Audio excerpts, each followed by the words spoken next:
Laying motionless atop Belurat Tower settlement is the divine beast Dancing Lion.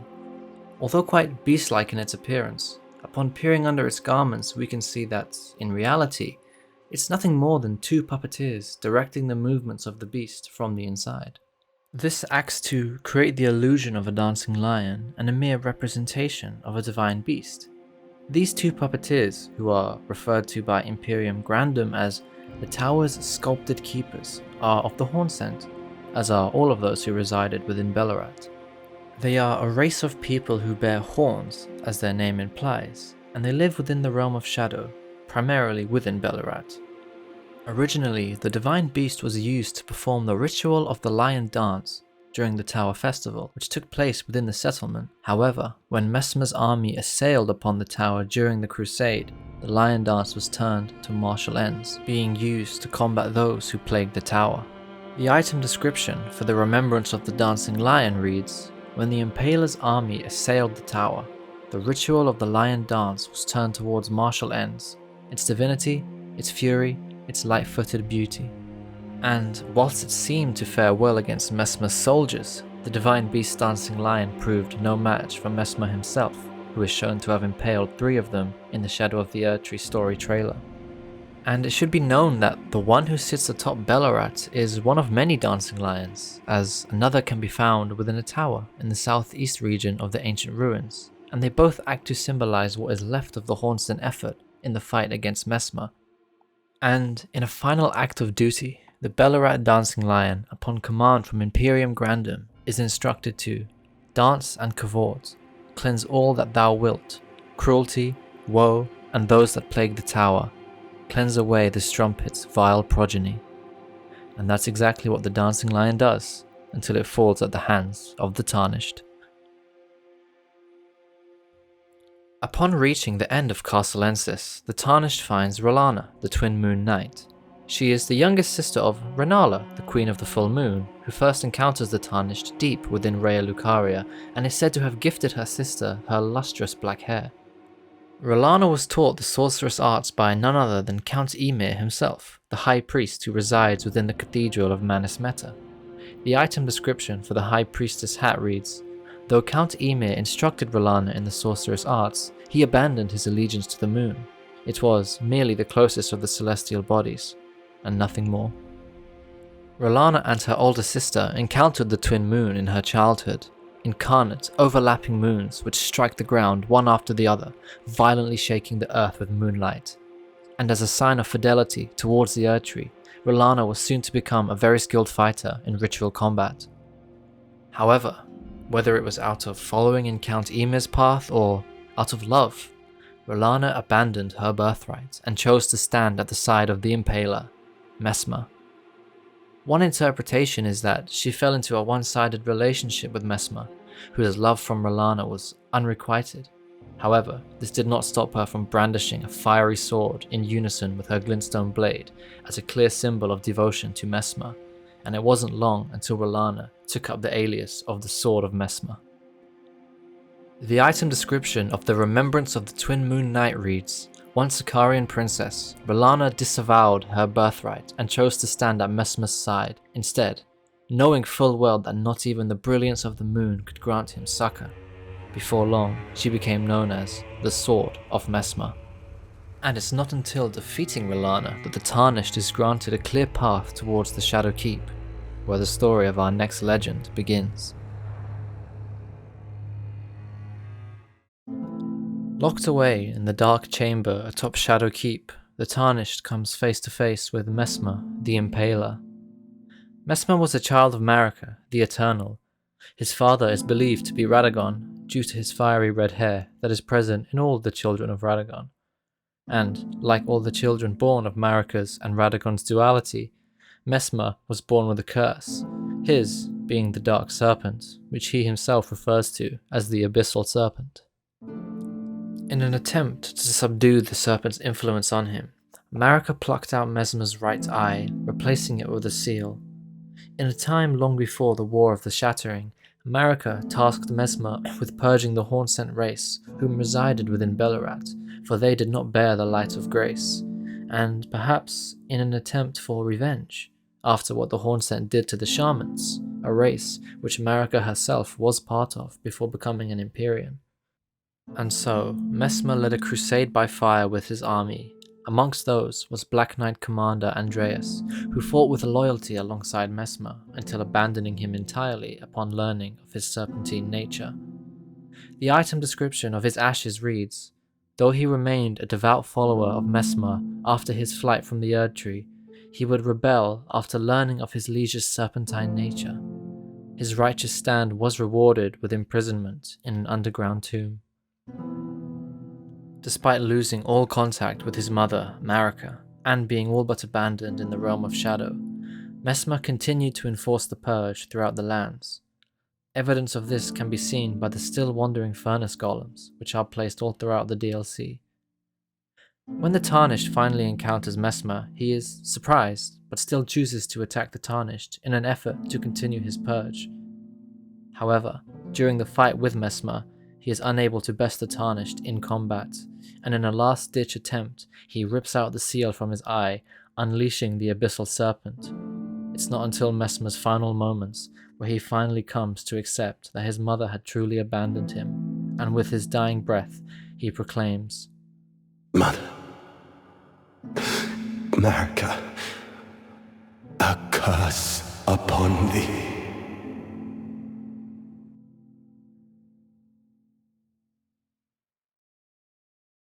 Guarding the back entrance towards the north of Shadow Keep, the Tarnished faces Commander Gaius.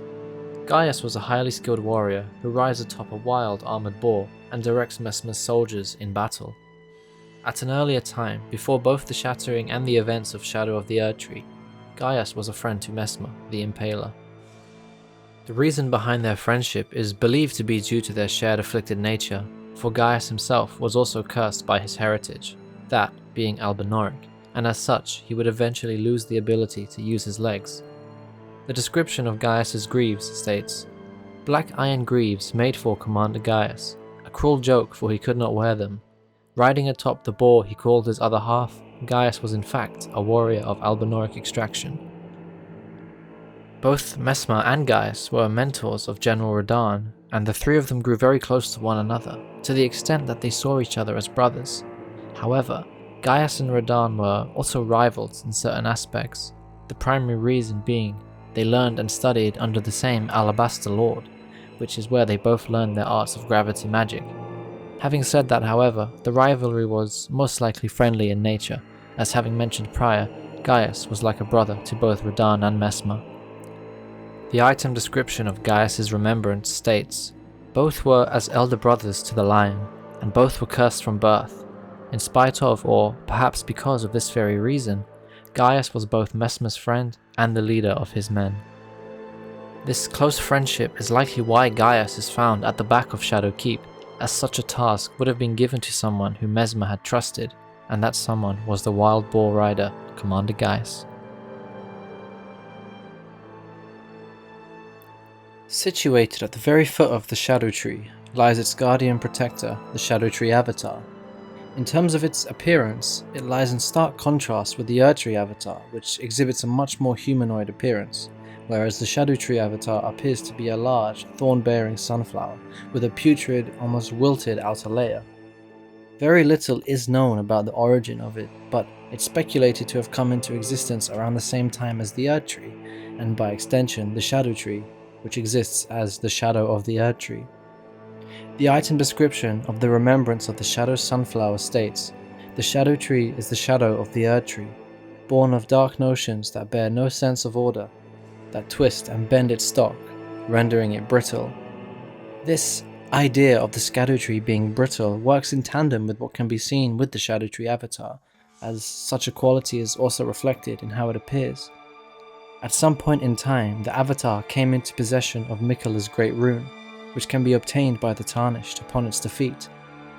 This may perhaps explain why the Avatar resurrects during the fight, as the Great Rune may grant it the ability to do so, yet this is only speculation.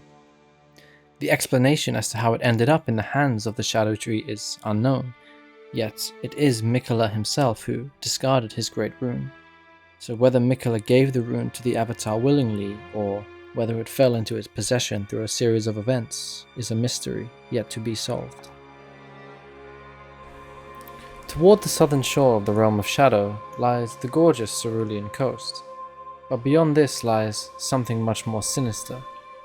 Here is where Miquella abandoned his love, something he should never have discarded. But something like love isn't a physical piece of his body which he could so easily discard like he did his flesh amongst the Miquella crosses found in the Lands of Shadow. So it begs the question, how did he abandon it? What if his love was able to be personified, represented as a person, another half of Miquella himself? This is Saint Trina. The item description of their sword states, Saint Trina is an enigmatic figure. Some say she is a comely young girl, others are sure he is a boy. The only certainty is that their appearance was as sudden as their disappearance. They are found at the lowest level of the stone coffin fissure, which lies deep beneath the Cerulean coast, guarded by a Putrescent Knight. Riding atop an almost liquefied horse, the knight wields a giant Putrescent's cleaver, and it appears from a tunnel towards the back of the arena. The Putrescent Knight was a mass of putrid flesh that imbibed the nectar of Saint Trina, transforming it into a knight dedicated to Saint Trina's service. The Remembrance of the Putrescence reads, all tainted flesh eventually becomes putrescence, and this clump of it imbibed Saint Trina's nectar, which granted it eternal rest, and so it was that putrescence became her knight. Its only purpose seems to be to protect Saint Trina, yet, curiously within the game files, the knight is given the name Glowmide Knight, perhaps hinting towards a possible connection to the Glowmide Queen and Saint Trina. But again, this is all just speculation. Now let's take a moment to wind the clock back further in the Elden Ring timeline. Long ago, there was a man, a weak man, named Midra. Midra had attempted to become the Lord of the Frenzied Flame, yet, due to just how weak he was, he ultimately failed. The item description of Nanaya's torch reads, a torch made by attaching a dying flame of frenzy to a small spinal column. In a distant land, in an age long past, was born a man who failed to become the Lord of Frenzied Flame. All that remains of him is cradled gently by Nanaya. So who is this Nanaya?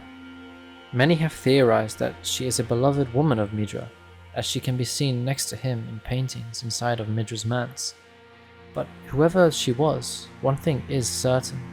She may not have held the same affection for Midra as he may have felt for her. In the Remembrance of the Lord of the Frenzied Flame, it states, as the golden barbs inflicted eternal agony upon him, Midra held fast to Nanaya's entreaty. Endure. The word was a curse. The word entreaty meaning a request, implying that the continuation of Midra's suffering was of Nanaya's request. When the Tarnished finds Midra deep within the abyssal woods, he is a small, frail man who appears to have been penetrated by multiple golden thorns. These make up the great sword of damnation, which has been forced deep through his body. Nanaya asks him to endure the excruciating pain, so perhaps she had put this upon him. Alternatively, it may have been the Hornsent's doing. Many Hornsent Inquisitors can be found throughout the Abyssal Woods and the manse itself, with books being burnt. One possible theory is that the Hornsent disapproved of what Midra was trying to do, and so subjected him to this torture as punishment, and then killed Nanaya.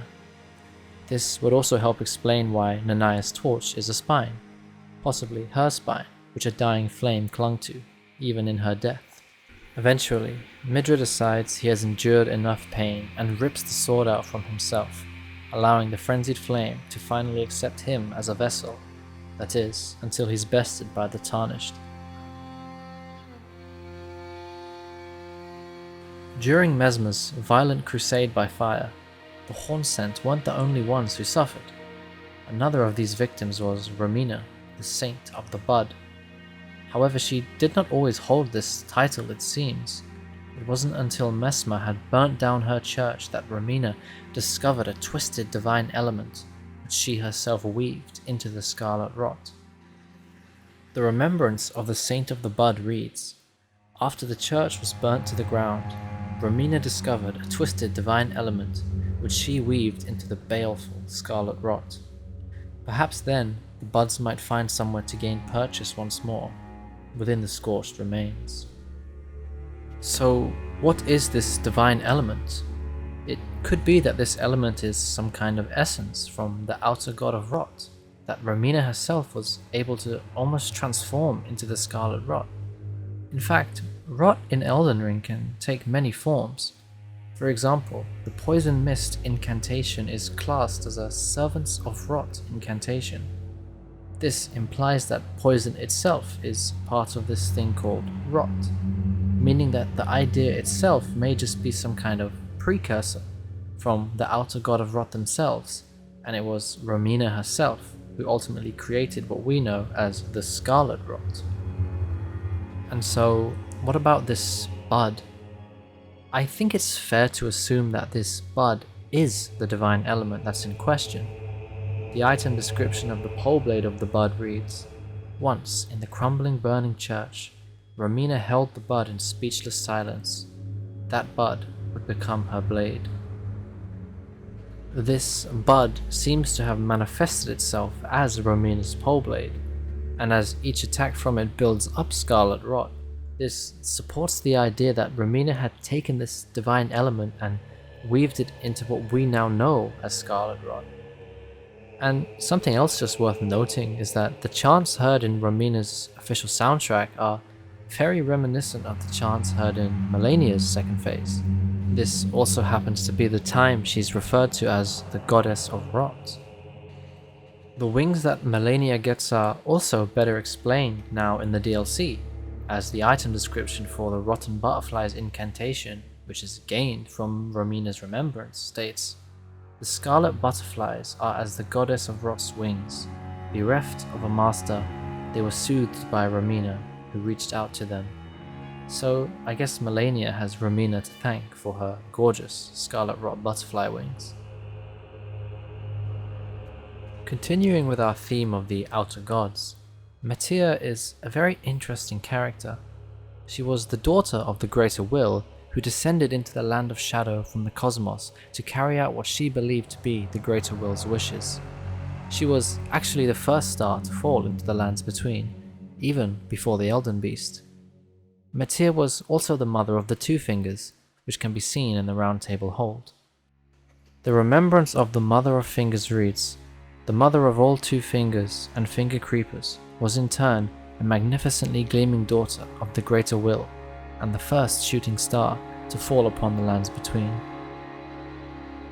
However, like most within the Land of Shadow, Metyr would be abandoned by the Greater Will, having received messages from the Greater Will from beyond the microcosm.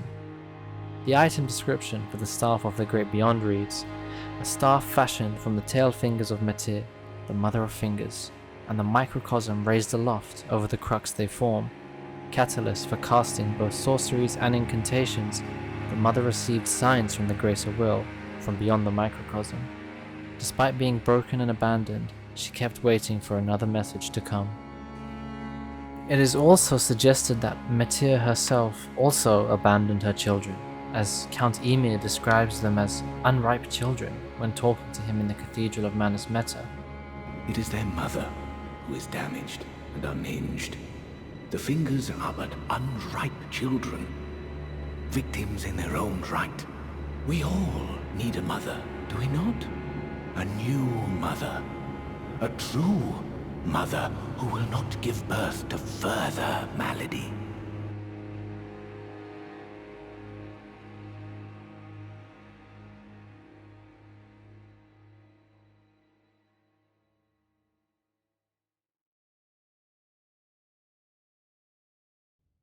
Following the shattering of the Elden Ring, Marika and Renala's demigod offspring each acquired a great rune from the Shattered Ring and sought to become the new ruler of the Lands Between. Following Marika's imprisonment within the Erdtree, one of these demigod children was Radahn, who fought from his stronghold of Redmane Castle deep within the Caelid Wilds. He led his army against the other demigods, challenging Godric the Golden in Limgrave, yet Godric retreated in fear and hid within Stormvale Castle.